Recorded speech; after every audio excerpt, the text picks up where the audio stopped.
মা আমাদের শরীর গঠন করে, আর বাবা আমাদের জীবনটা গঠন করে।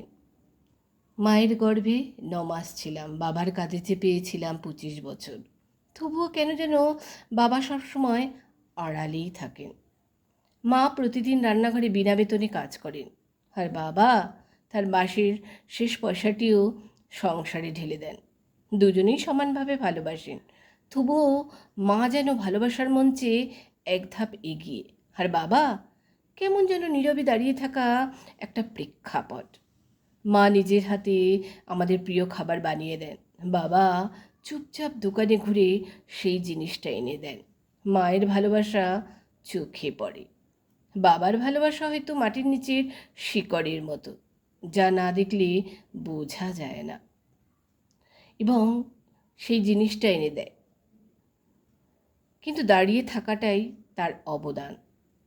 ফোনে কথা বলার সময় আগে মায়ের খোঁজ নিই, দুঃখ পেলে মায়ের কাঁধে মাথা রাখি। বাবা তখন দরজার বাইরে দাঁড়িয়ে থাকেন, শুধু চোখে থাকে, মনে হয় কিছু বলতে চান কিন্তু বলেন না, যেন বলার অধিকারটা কেমন হারিয়ে ফেলেছে।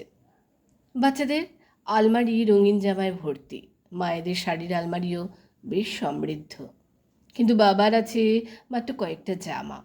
নিজের প্রয়োজন মেটাতে ভাবেনও না কখনো, তবুও মুখে কোনো অভিযোগ নেই।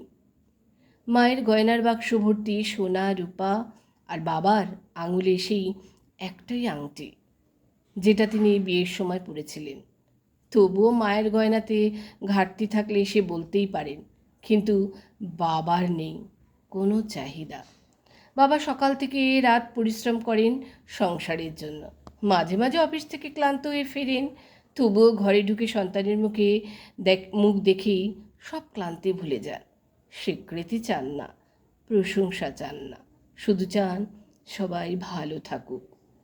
যখন বাবা মা দুজনেই বয়সের ভারে নুয়ে পড়েন, তখন সন্তান ভাবে মা অন্তত ঘরের কাজে লাগেন, কিন্তু বাবাকে বলে বয়স হয়েছে, এখন আর কিছুই করতে পারেন না।